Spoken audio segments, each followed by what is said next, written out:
Hey, how's it going, guys? This is Papa Joe for this week's edition of the Metal Shop Vlogs. Today we have our friends in Aurora underwater, Las Cruces. What's you guys list your genre on your Facebook pages? Metalcore?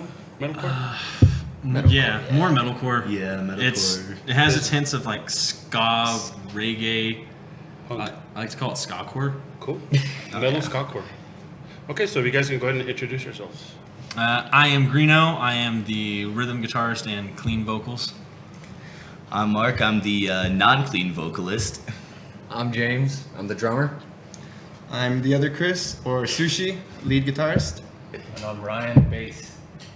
I don't know if y'all remember Greeno, but I think this is his hat trick at the Metal Shop. Yep, third Right. time being here. Yeah, he was here previously with Beneath the Waves and the other band. the other band. Yeah, the other band. Okay, so go ahead and talk to us about how you guys met. I know that you guys all most of it has something in common, like the military or... Yeah, there was only one of us that wasn't from Craigslist. We're actually a Craigslist band. I'm Facebook. He's Facebook. You're Facebook. Okay, Yeah. so some sort of internet social media, and then after that, I actually went to one of Aurora's shows before I joined the band, and I was friends with Adam, who's in Beneath the Waves, and he's in Beneath the Waves with him.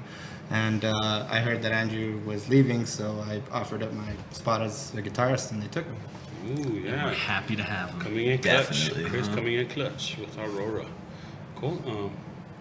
Okay, and the rest of the story? That's Well, we're actually on our third singer. We started off with this kid named Marquise. He was really good, but it just no work ethic really. And then we had this guy named Dave. one day, Dave. One day, Dave. Dave came Yeah. out. Dave came out and tried out. Wrong kind of one D. He said he was good to go, and the next day he messaged us and he said he couldn't do it. He said Dave's not here. Yep. And so then Andrew forwarded us this email from when he was originally looking for people. I misinterpreted it as that Mark and Andrew were friends. And so we brought Mark up for a tryout. Didn't go the best, but we were like, I saw some like bright spots and we're That's just like, a nice hey. way of saying I was awful. He was trash. He was a trash Yeah, like, vocalist for sure. Let's not So, sugarcoat it. It was I'm like- not good. I'm like, he's a friend of Andrew, so it's like let's give him a shot. Work with him. Andrew gets back from California. He goes, I didn't know that guy. He just messaged me on Craigslist. So that's how I ended up with Mark. A out blessing so in far. disguise. Yes, it's worked out. It's worked out very, very well. Oh, yeah. It's great. It's been great. It was actually 2 weeks. He joined 2 weeks before we actually recorded Save Me. Yes, and which was a month before our first show. Cool. Yep, got okay, on the fast track. so talk to us about your personal music history, one by one. Me, personal music history. Before it was like from 2011 until 2014, I was a fill-in tour guitarist. I lived out of Indiana, and I would usually people would know me and say, hey, we need a fill-in guitarist for this band, and I'd go and tour with them, and usually it was the East Coast, and that's pretty much what I did. Played with a lot of good bands thanks to it, but it's really my history. Cool. Would you care to list any of those? Listening to the bands, the main band was the Persevering Promise. Persevering Promise changed their name to Alive in Barcelona, I believe, and then there was Ursa Minor, which was the band. They played with Phineas, Asking Alexandria, Crown the Empire. That was in 2011 when they came to Center Stage in Kokomo. But there's a lot of bands. Those are pretty much the two. You've been to Kokomo? I lived in Kokomo. Whoa. Wait, that's a real place. I thought Yeah, it was just part of that's a the song. Beach Boys song, man. I just thought they made that up for this song. I thought it was a Beach Boy thing. Welcome to Mark, everybody. It's a real place. Hey. Wait, is Aruba real also? Kidding. Okay, so Mark? You thought they were just making up island names? Yeah? Yeah, I really did. Like, All right. yeah. So I'm making let's them see. up. I'm sorry, go ahead. Yeah, so after I got drunk one day and found out when I yelled at a pizza sign it was a passable metal scream, I joined up with this band, Hike the Sky. That's really how I learned how to scream. I got drunk and yelled at a pizza sign. I wouldn't have expected any other way. Sign? The sign for the pizza place was closed. I took it out on the sign. But anyways, joined up with this band, Hike the Sky, this was probably like 07, 08 time frame. Where? This was actually in Winsted, Connecticut. I'm from Connecticut originally, so was with them for a while, then kind of moved to Rhode Island. Didn't really have a band, but I was doing kind of like some long-term correspondence, just kind of messing around with a couple of friends, couple of, associates, but nothing really serious as a band until Hike the Sky or Aurora Underwater. Yeah, Hike the Sky was the first band, and then I came back. But yeah, Aurora Underwater, that's when, first band I've really had in a while. Cool. I grew up in Syracuse, New York, and I started out as like a sound guy for my dad's Christian rock band when I was a teenager. And the guy introduced to drums by this guy named Steve Palumbo. And then learned from him for a little bit, and then became self-taught and started my first band, which was an industrial metal band. Like I was wearing like the black kickwear jeans and like the makeup, and it was pretty bad. Like we had synth and everything. It was like, it was really bad. And then I started this other band with my buddy, and it was this cartoon-based band called Chemical X, based off the chemical that made the Powder Puff Girls. With the last name Puff, it kind of fit for us. And then I was in a straight edge hardcore band, and I wasn't straight edge, so I got kicked out of that band for that. And you were really hardcore either, so. Yeah.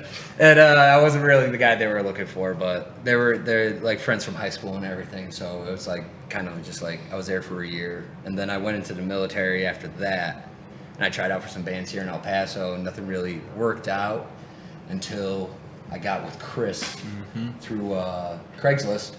Like we've been talking back and forth for months, and it was just I had a lot of stuff going on with school, and so it was about 3 months before we actually got to actually jam. So we actually got to talk for like a couple months before, like, okay, what are your interests, what are your ideas, and stuff like that.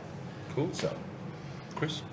As far as I go, I only really joined the El Paso metal scene or music scene around 2013. I remember. Which is when I joined Beneath the Waves. And it was funny because when I first asked to join Beneath the Waves, AJ saw my message, and he rejected me based off of my look alone, because he thought I was like, A, thought I was under 21, and B, thought like I wasn't worth it, because I said straight up, like, I don't have a full like stage ready rig or anything. But he blew me off completely then. And then I went to one of his shows at Wartime Headquarters and showed him a couple of my like cover videos on YouTube, and they decided to let me like sign on as a vocalist at first, and then I eventually became their guitarist. And I played with them for a couple years. Then I had a daughter, so I decided to bow out for a little while, a couple months, and I was out of the scene until until Adam introduced me to Tasting Colors, and I joined them, but that's a whole other story. And when I joined Aurora Underwater, or the first time I saw them, I was really into the music, really wanted to play that kind of music, and I knew this is where I wanted to be. Nice. All right. I started in probably about 1998, and I started playing with a band called Spiral Headcase, and we played everywhere in Las Cruces. We played every bar there. We played like 4-hour sets of covers. Any cover we wanted to play, we would do, whether it was metal or country or whatever. And we actually made about 18 metal songs and had some interest from guys in El Paso, and eventually that kind of broke up because there was brothers in the band and things just didn't work out. And then I went kind of solo, acoustic, winery type stuff and blues, and played some stuff with my dad and some other of the older guys in Cruces, and just got bored of that after like 16 years of doing it, and then it's like I saw this Facebook message, and I'm like, sure, I'll play some metal. And I was playing guitar, and I thought, well, I got a bass, I'll go play bass. he was the only Little one that does he answered. know. He was literally the only person that answered. Out of all the messages we put up, all the places that we put up looking for a bass player, Ryan is the only person that Best answered. choice ever, though. Yes. That's all you needed. That was enough. What kind of roped me in was like the kill switch engage, and then when I went to the first practice, Chris played a little bit of like ska stuff, and I thought, oh, this could be fun. So the ska stuff reeled me in. I was like, Okay, so let's go ahead and get into your influences. Go ahead and start with Ryan. my influences are pretty much everything from Led Zeppelin to Alice in Chains to new metal, and then metalcore after that. For me, mostly on my come up, I was really into Alexis on Fire and Thrice. Alexis on Fire, I think they really pioneered having two vocalists, one doing pure screams and the other just doing cleans. So that was one of my biggest influences coming up for sure. For me, it was for local back home. It was this band called Beyond Fall. Every Time I Die, Poison the Witch, Blood Has Been Shed, bands like that. Yeah. For me, I mean, the Japanese metal scene, you know, Crystal Lake, Sim, Deer and Grey, they're all huge influences. And then a lot of the American deathcore scene, like Shadow of Intent, Angel Maker, stuff like that. It was Blood Owns Black, Rage Against the Machines, Stacked Like Pancakes, Real Big Fish, Sim, and probably, Crystal Lake, actually, probably. That's what I'd probably. Nice. And we want to talk about Japanese metal. I saw Loudness in 1986. 86. That's what's up. Okay. Like, Okay, so let's talk about your original music. How many songs do you have? And also, you could also talk to us about your newly released EP. Technically 9. In the, Technically, in the yeah. repertoire? Nine? Yeah, Nine we songs. have 9 in the live repertoire right now, with another one kind of in the works. Another 2 written. Yeah, but it's we just haven't gotten to it. with the songs on the EP. For me, I know with like Save Me, Invincible, and things like Grace, it has to do with a lot of like mental health issues and things like that, and trying to overcome that. From what I've interpreted from Mark's lyrics and stuff like that. Yeah, it's a lot of, you know, just mental health, going through, you know, life as a soldier and as a veteran. It's not the easiest life, so you go through a lot. And I think especially now, you know, mental health is starting to be talked about, but there's still a lot of work to be done on it. Yeah, and also not just military. I know that it's tough, the military life, but just everyday people, man. Even Oh yeah. Oh, yeah. a lot of kids, a it's- lot of teenagers, a lot of unseen stuff. I had I mean, it could be somebody in your family. You don't even notice it. You know. Christmas 1996, 1996 or 1997. My uncle committed suicide on basically on his daughter's first birthday. What day was it? The day after Christmas. And so it's like, it's coming from a military family and having gone through this thing personally and having a lot of friends in the military and non-military, even in civilians. It's something that's it's in our society, and people are afraid to talk about it. And so I think one of the goals is to try to make it more accessible for people. Because if people like us are talking about it, it may encourage other people to talk about it. So True. Well said. Okay, so where did you guys record? Triverse Media. Triverse. With Victor. Yeah. Victor's the Good old man. Vic. Good old Man, Vic. he's a magician. If you're gonna get anything done nearly close to the metalcore genre or anything metal, Victor knows exactly what the hell he's doing. Oh, Yep. yeah.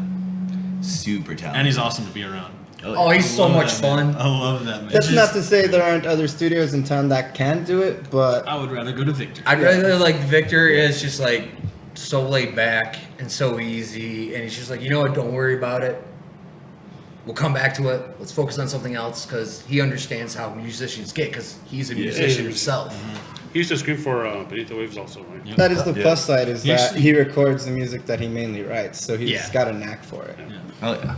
Yeah, Victor has a lot of talent, man. I've seen a lot of like the logos he's made and stuff. Oh yeah, he does It's graphic really, design as well. Positive in the passive music scene. Oh, yeah. And thank you for going. You already talked about what you guys write about, and are there any other themes that stand out in this or some of your older recordings? The one song that stands out to me, everyone probably already knows, is Dear Father. That song, it's pretty much the biggest twist in the EPs, because that's a purely acoustic song. And what it's about was 5 months ago, my father went into cardiac arrest, and the entire month that he was in his coma, I was constantly hearing from the doctors, he had a 1% chance to live. Don't expect him to make it through. And there really was no, because music's really the only way that I can cope with something.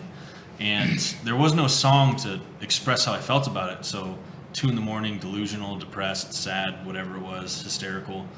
I wrote a song in like 5 minutes. It was probably the easiest song ever written, but probably the most to hear song that I have on there. I remember that we tried to work it as a regular song for 3 months. Yeah. There was just something about it that was just like it was missing, and I don't know who was it. Ryan was the one that said. I think it was Ryan. Yeah, acoustic. Ryan was the one that said run it as acoustic. Maybe Or give it a maybe try I as a- did. I don't know. At being an acoustic guy. Yeah. Yeah, and it's just like it was just like, and then I think the first time we heard it as an acoustic, it was just like, yeah, that's just the way it's got to be. Yeah, it clicked.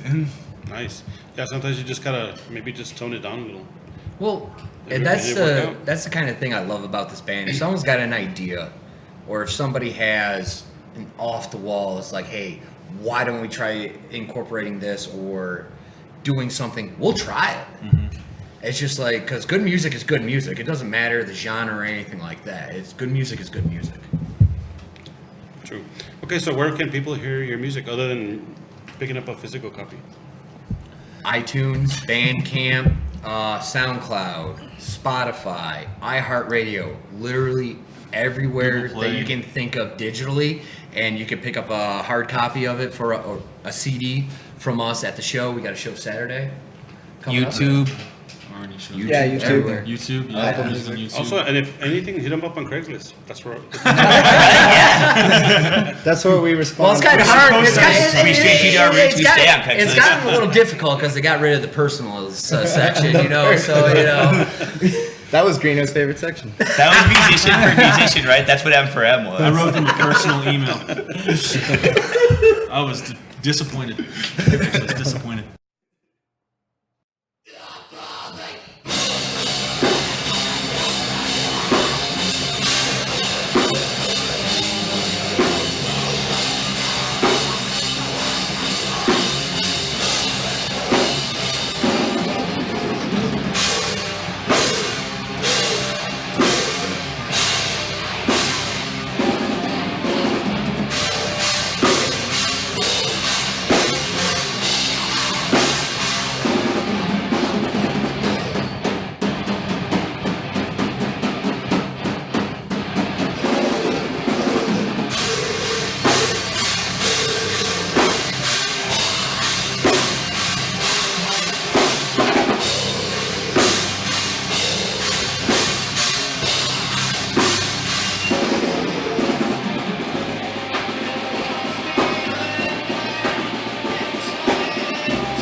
Okay, so now it's time for the show-off segment. Go ahead and talk to us about which venues you guys have played, whether it's local, El Paso, Las Cruces, or anywhere else. We've played. Going to play the Rock House this weekend, and we've played Love Buzz. Love Buzz is the first place we played. And do I dare say Lowbrow? You guys almost played. We almost Lowbrow. played We Lowbrow. had a technical Technical difficulty at Lowbrow that cut our set completely. Complete And, lowbrow. Some terms and conditions may apply. Yeah, our first show in Albuquerque was with this band I Am the Shotgun, which was fantastic. that was Phoenix? the venue, Phoenix? Yeah, Blue Phoenix. Blue yeah, Phoenix. the Blue Phoenix, which is now No longer defunct. exists. Nothing. Yeah. We also played the Launchpad with Sorry No Sympathy and Ireland, which both bands was a are great like, show. If They're they're amazing. anywhere within the 100 miles, drive to go see them because it's worth the drive. What, it's what over was that 100 band? miles Aurora? fly. Ireland. Ireland, Yeah. they're And absolutely There used to be a amazing. local band here called Aurora. Like in The Steves. 2011. Oh wow, Yeah, Aurora. Wow. never heard of him.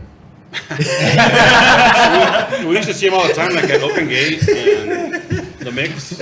Oh, the open gate show. Those are fun Oh times. man, the Open Gate show. guys Love used to go to shows at those? Open Gate. Oh yeah, Barbarian, like 2011, too. 2012, up at Open Gate. Yeah, we used to go to Yeah, those too. those were fun times. I remember when Club 101 was open. Phineas and Adestria played at Open Gate a lot too, and Old Club 101 was great. Dude, Yeah, Adestria, the man, Black Dahlia that's- Murder, All Adestria's Shall like- Perish, Under Oath, Those shows and are crushed right, back Day to then. Remember was there. Day to Remember, I was with the there. Word Alive. Yeah, I was there too, man. That was Hey. an amazing show. Wow. Okay, cool. So, like, talk to us about some venues that you would like to play. And you can start off by saying Lowbrow. Lowbrow. Lowbrow. We would like to play Lowbrow.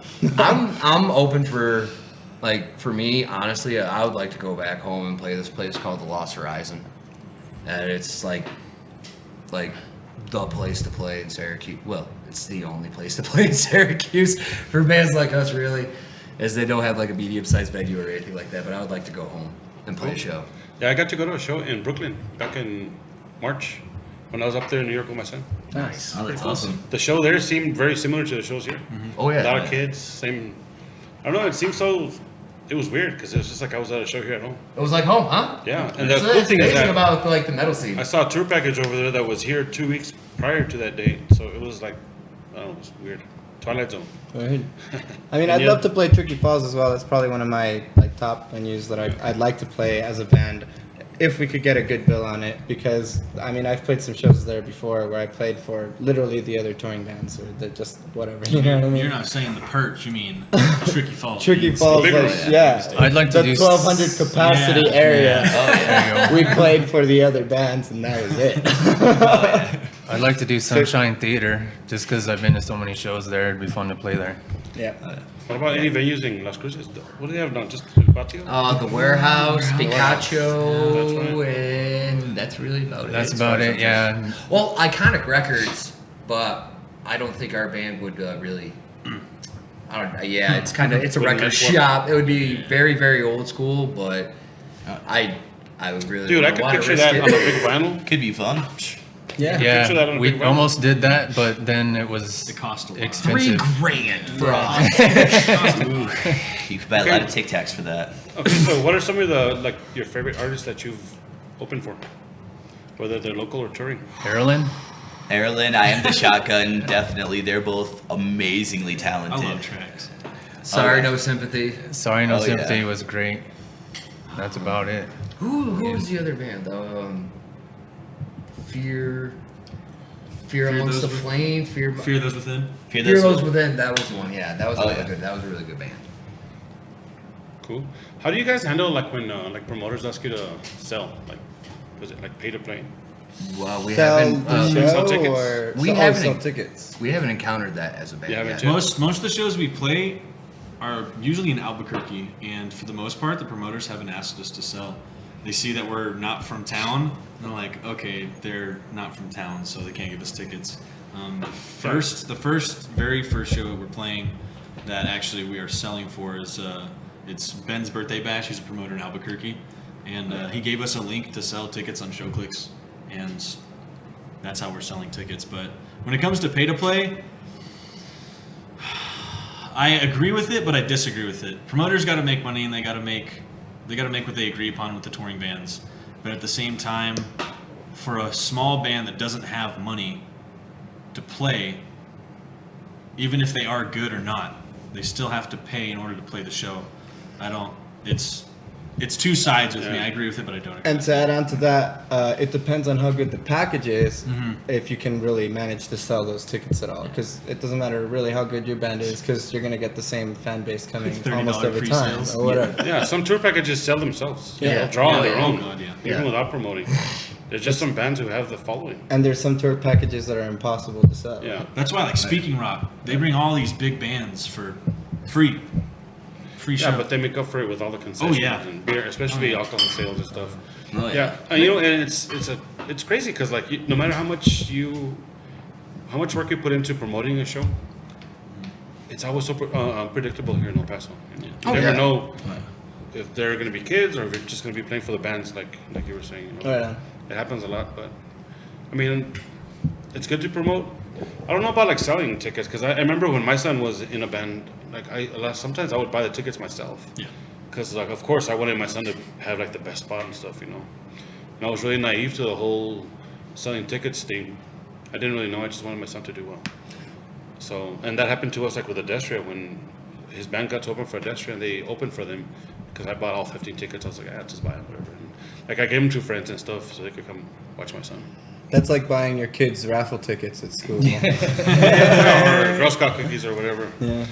Or you sell like 200. You sell like 20 items so they could get a shitty little toy. Something similar. It's usually what you end up doing anyway is paying for the tickets you don't sell, which is usually not a lot. And that's one of the reasons why I like the shows that Adam or AJ DNA has that Love Buzz. Yeah. I mean, they're free shows. You don't have to sell a ticket. Just get your friends to come out, and it's usually packed, and it's always a party. Stress-free. You always see all your friends there, and you make new friends because there's always new kids there that you've never seen at shows before. And it's like the ideal situation, but they're usually like local bands, except for Ruth Crest, who was here recently. Oh yeah. So I mean, Capital you could do that and just have like a party, or you want to handle like a business and be a promoter and bring in touring bands. It's a lot of hard work to do that. That's why Judy and I just shy away from it, man, because you never know what's gonna happen. Well, I think one of the biggest benefits to throwing a lot of those free shows is that the people that are less inclined to come because they don't want to pay for tickets will actually show up. And then the next time that you do have a show where there's ticket sales or something, they can say they already saw you, they liked you, or they didn't like you, and they can make a better, more informed decision on whether they want to go or not. The biggest selling point is free. Oh yeah. Oh yeah, Free sells the most. Price point is key in El Paso because if something's too expensive, they just won't show up and they won't buy your stuff. Oh, yeah. It's that simple. It's just the way El Paso is. It's kind of like the reason why I like the city. It's just like if it's like too expensive, people are just like, yeah, no, I'm good. Nah. It's gonna be a no for me, dog. It's gonna be in now. But like a lot of people can relate to that though, because like who makes enough money to be going to 3 shows a week Exactly. or 2 shows on a weekend? You know, or just like you've been working all week. You want to hang out, and then you're like $10 cover. Nah. And then if you're under 21, they have the Exactly. minor Well, the fee. under 21 thing I get because like Yeah, the band has to the bar has to make money also. Like when I was a kid, a lot of the underage shows were all at like VFWs or Knights of Columbus, or they were matinee shows at the bars because the bars didn't sell alcohol in the afternoon. They would only wait till night, and so you would be able to have a matinee show in the afternoon, and they would still be able to have their bar business at night. Right. And so, Okay, so let's get into your social media. Where can people find you online? Facebook, Twitter, Instagram, Bandcamp? Reverb Nation. Reverb Nation. Reverb Nation. Yeah. Cool. Which one of those is the most reliable way to like reach you for booking purposes or any of them. late night chit chats? Mainly Facebook and Twitter. Since they canceled the Craigslist personals, could they just? Yeah, you can't find us on the Men for Men anymore, or I mean, musicians for musicians. That's what that one was. Musicians for promoters. Nice. Okay, so you said Facebook Messenger. Yeah, On the Facebook band or page? Twitter. Those are probably the most reliable. We all do have our own solo accounts for personal interaction if anyone wants to, and they could all find that under our Facebook account. I'm sure we're all listed. Cool. Except for we gotta change out Christopher Andrew. Yeah. Oh yeah. Yeah, I was gonna ask, how current do you keep that page? As current as he wants to keep it. Cool. Okay, so I always like to ask bands to give a little bit of advice to young musicians, because I think you never know who's watching. Maybe there's a kid who's thinking about picking up a guitar or something, or maybe there's a kid having a hard time with his band. For me, I think the best advice is if you're thinking about getting into the scene and you have a means to do it, then just go for it. Like, don't hesitate at all. Get together with the mates that you have that want to do it and just start writing and try to book a show as soon as you can. Whether it's a good show or a bad show, getting shows under your belt is always a good thing. Don't set yourself to a particular genre, because you never know what opportunity may pop up and what may show up. Because if you don't even have a band, or you're like, you never know, just don't be genre specific. Yeah, you could end up playing bass for a metalcore band. You could be a country acoustic artist. Next thing you know, you're doing a crapcore. You never know. It's the next one. So, work on your craft and be consistent. No one starts great, but, if you work on it, you practice. I think that's one of the things that make us work as a band. Like, we all practice, even outside of the band practice. We practice on our own, and that will make a huge difference, whether you're starting in a band or already in a band. Just practice, do it on your own. Don't wait for the band practice. Nice. Also, go to shows. Yes. Yeah. Just go to shows. I got three things. The first one is support to be supported. Don't expect to be support or gain support or get all these likes. And if you end up getting merch, don't expect to sell all this stuff if you're not supporting the local scene specifically. If you're just trying to get all those pay-to-play shows, play with the big bands, you're not going to get any support in any point. The next one is don't get discouraged easily. It takes a lot of trial and error. I mean, some people will play a show for two people, and that could be two of their friends, Or it could be just Judy and myself. Yep. Yeah, And exactly. someone It can happens. Yep. Someone can get super discouraged like that. Like, man, no one wants to come out and see me, and that could correlate to my first one.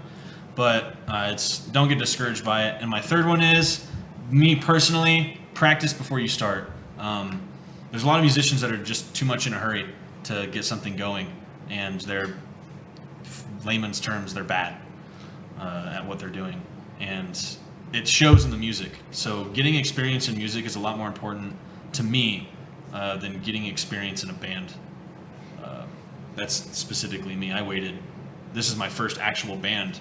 All I did was fill in for other bands, and this band is going, I'd say, pretty decently from what I learned. From what I learned from the touring. I noticed that since you guys got here, you guys have a pretty good relationship. Like, you guys play around a lot of stuff, and you have a lot of inside jokes. But how do you handle? You have that monkey. What was it, like, good luck? Yes, the lucky monkey. Yes, this belonged to my father-in-law, We all touched that before who we is played this set. deceased, and ever since he had a motorcycle, he had the lucky monkey, and he never rode without it and never got into a motorcycle accident. Nice. And so, Everybody needs a lucky monkey. Oh, yeah. exactly. But you lucky Dude, monkey. you need to market that.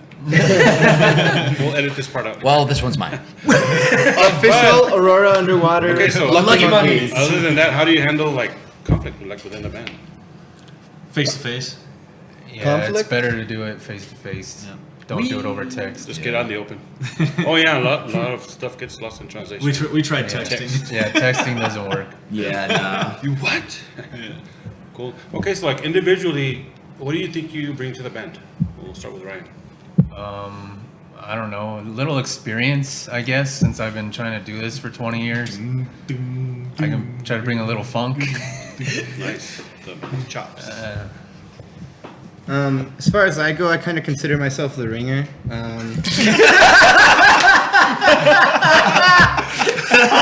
Yeah, I'm just a guy. You're filling. You always be a filling. I'm just a guy they brought in to be super badass, and that's what I do. My hired gun. You can't beat that one. Good luck. We'll end the vlog right there. Mic drop. For Chris. Mark, you go. We'll come back to you. Go, Mark. Come back to Oh James. God. I think I bring a lot of positivity. I'm pretty easygoing, and I also make a lot of dad jokes that make Chris literally want to say either A, I fucking hate you, or B, I want to kill you, or himself. Yeah, he Yep. just dad jokes. I hate you, Mark.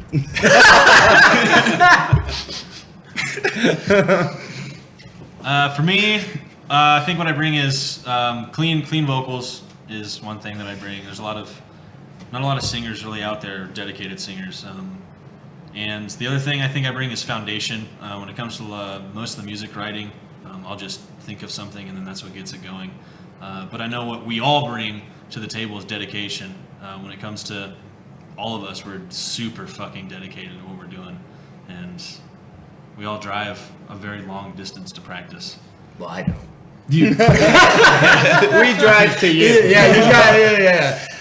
My wife cooks lunch. Yes. Yeah, so they then He makes up for it. Yeah. I play drums and my wife cooks lunch and handles a lot of the small stuff that goes to the wayside that we forget about. Band for mom? us. Yeah. Economy. Yeah, she handles a lot of the business stuff for us, and That's awesome. She's like the if we were able to do business, we wouldn't be musicians.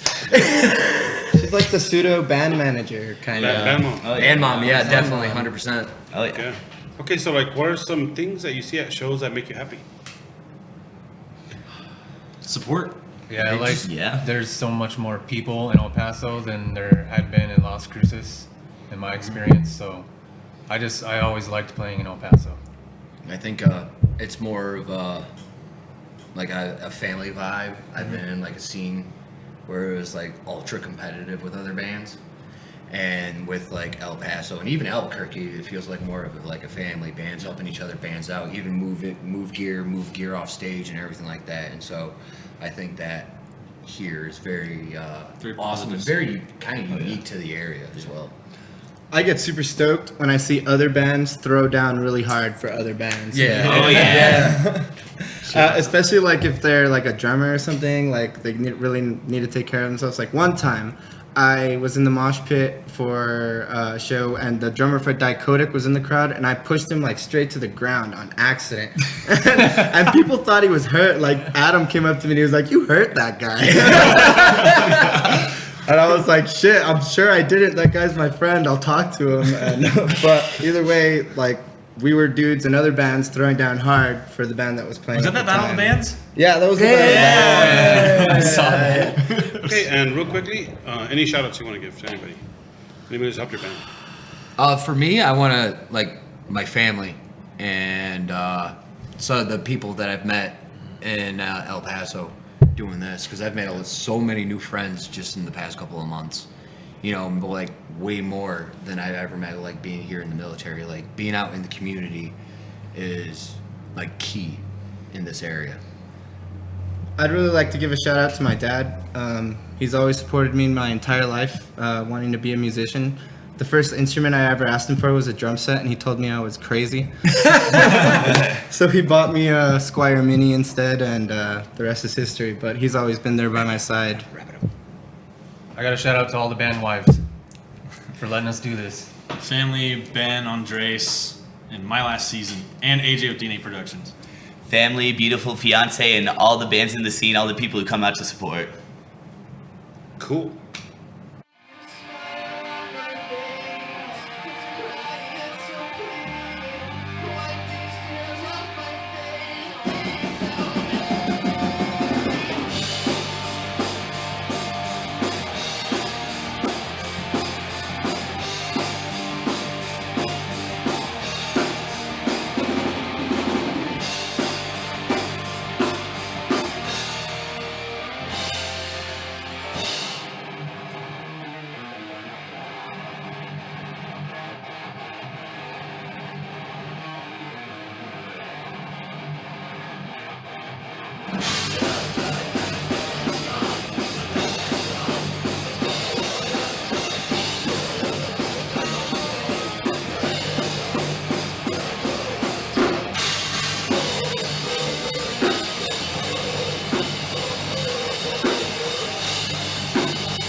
Okay, so now it's time for the rapid fire. I'm gonna ask, and today's theme is just music in general, like songs and stuff. So I'm gonna ask you 5 music/song related questions, and you got split second to answer. Okay, everybody can answer. So okay, here we go. And these are easy, man. They're all personal. Okay, so the first question is, what was the first album you owned? Crisscross. Killing the Thriller. Making the Fallen. First album I owned? It was a Chili Peppers album, Californication. Cool. Mine was Styx, Paradise Theater. Okay, number 2. What song did you lose your virginity to? The one in Du hast. Avatar. I was watching Avatar. Awkward squelching. White Noise. Okay. Du hast.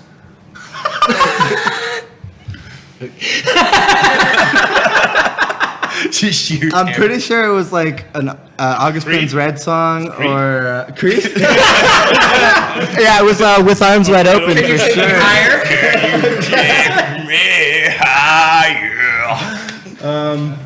Pass. I think there was no music. It was I'm Too Sexy from My Shirt by Right Said Fred. Charlie Chaplin, bring on the vitriol. No mood. Okay, number 3. What is your go-to karaoke song? Wanna Be by Spice Girls. Wow. I've won $100 Wait, which off Spice it. are you? Which Spice Girl? Baby Spice. My go-to karaoke song is "Sweetness" by Jimmy Eat World.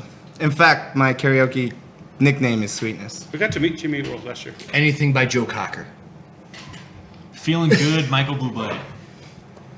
Mine would be, if I've ever done karaoke, it might have been like Living on a Prayer and Bon Jovi or something. I want to see that. Cool. I want to see that. Mine is Ring of Fire, Johnny Cash. Okay, Nice. number 4. Down. What song would you serenade to a chica? Nothing, because that would make her run away. What is Love by Hadaway? I would Nice. do "Remembering Sunday." Yeah, the "Remembering Sunday." That's the easiest one. Endless love in the dark. Any Johnny Craig song.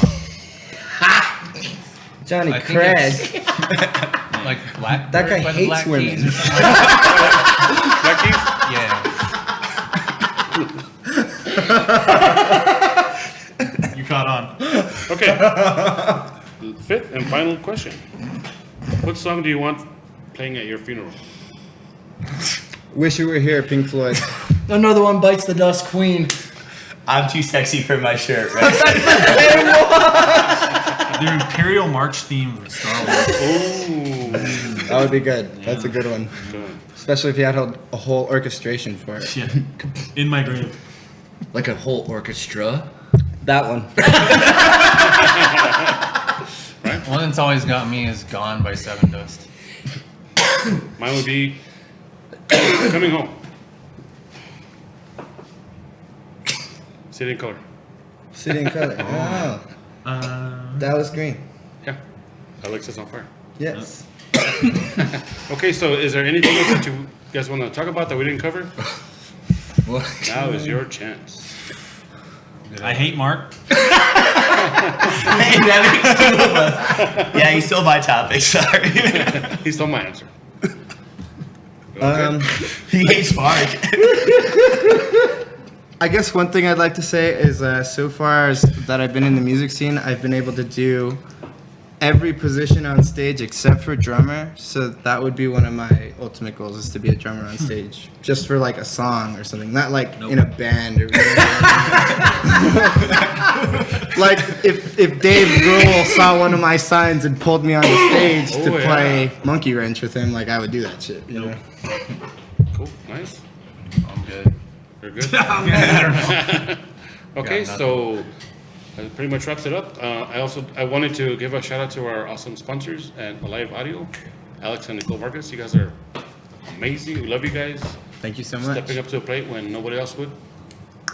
Love you guys, man. And also, as always, a big shout out to Mama Judy for her awesome videography skills. Yeah, Mama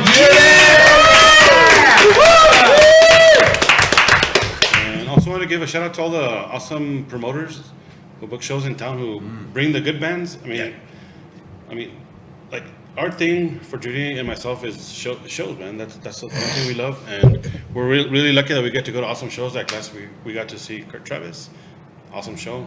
We got to interview awesome man from UK, Legacy here, and it's all because of promoters, man. They take the time to invest in the bands, and they book them and they bring them, and so shout out to all of El Paso promoters. Yeah, it's not an Definitely. easy job at all. Oh yeah. Shout